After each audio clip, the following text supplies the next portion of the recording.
విజయవాడ ఇంద్రకీలాద్రిపై భక్తులకు మరింత మెరుగైన సేవలు అందుబాటులోకి వచ్చాయి. మంత్రి ఆనం రామనారాయణ రెడ్డి శ్రీ దుర్గా మల్లేశ్వర స్వామిని దర్శించుకుని భక్తుల కోసం నిర్మించిన 2 కొత్త భవనాలను ప్రారంభించారు. 26 కోట్లతో నిర్మించిన కనకదుర్గ అన్న ప్రసాద సదనం, 26.50 కోట్లతో నిర్మించిన శ్రీ దుర్గా భవానీ మహాప్రసాద భవనాన్ని ప్రారంభించారు. ఈ 2 భవనాలకు కలిపి 52.50 కోట్లు ఖర్చు చేశారు. ఒకేసారి 800 మంది భక్తులకు అన్నప్రసాదం స్వీకరించేలా సౌకర్యాలు ఏర్పాటు చేశారు. భక్తుల సౌకర్యమే ప్రభుత్వ దేవస్థాన ప్రధాన లక్ష్యమని మంత్రి ఆనం తెలిపారు.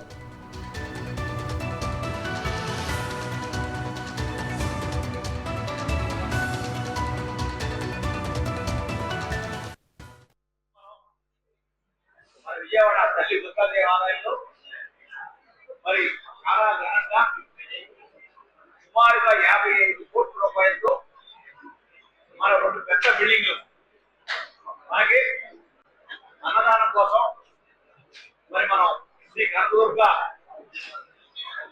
అన్న ప్రసాద సదనం అనే పేరుతో మనం ఒకేసారి 1000 మంది కూర్చుని భోజనం చేసే విధంగా మరి వాళ్ళు ఏర్పాటు చేసుకున్నాం.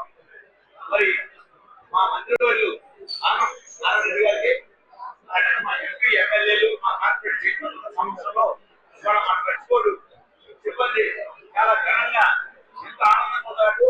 మరి మా టైంలో మా ట్రాన్స్పోర్ట్ టైంలో ఇటువంటి 55 కోట్ల రూపాయలతో చాలా ఇంపార్టెంట్ అయిన 2 భవనాలు మరి భక్తులు ఎక్కడి నుంచో వస్తారు, 100 కిలోమీటర్స్ వస్తారు. వారి అందరికి కూడా భోజనాలు చేస్తానికి మీరు చూశారు బిల్డింగ్ నెంబర్ 1 గా భోజనం కూడా అంతే నెంబర్ 1 గా వాళ్ళకి టీవీ తరహాలు ఎక్విప్మెంట్ అన్ని కూడా బిగించి నెంబర్ 1 క్వాలిటీగా వాళ్ళ అనుకోవడమే ఈ ప్రసాదం భోజనం ఇవ్వబోతున్నాం. అలాగే ఈ భవనం నెట్టిపోదు దీంట్లో మనం 16 అవర్స్ తయారు చేసేవాళ్ళం 2 కేసులు ఇవ్వండి. ఇప్పుడు మొత్తం కంప్లీట్ గా దసరా కానీ భవానీ వారు కానీ మనకు 1 లక్ష నెట్లు కావాలి. అవన్నీ కూడా ఇక్కడే ఇదే భవనంలో నెంబర్ 1 గా తయారు చేయబోతున్నాం. ఈ రెండు బిల్డింగ్లు మాకు ఎంత ముఖ్యమంటే ఈ దేవాలయానికి అంత అవసరం కూడా. ఈ రోజు అన్నదాన భవనం అలాగే అవసరమైనటువంటి కోర్టు భవనాలని నూతనంగా నిర్మాణం చేసి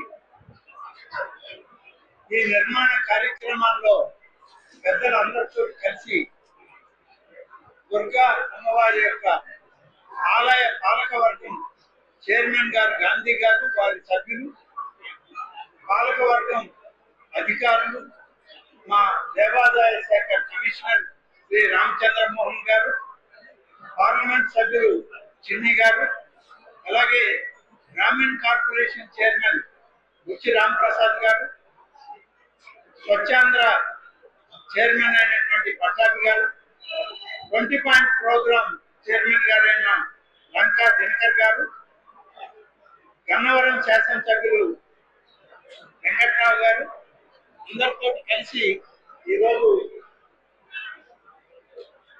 కార్యక్రమంలో పాల్గొనడం జరిగింది.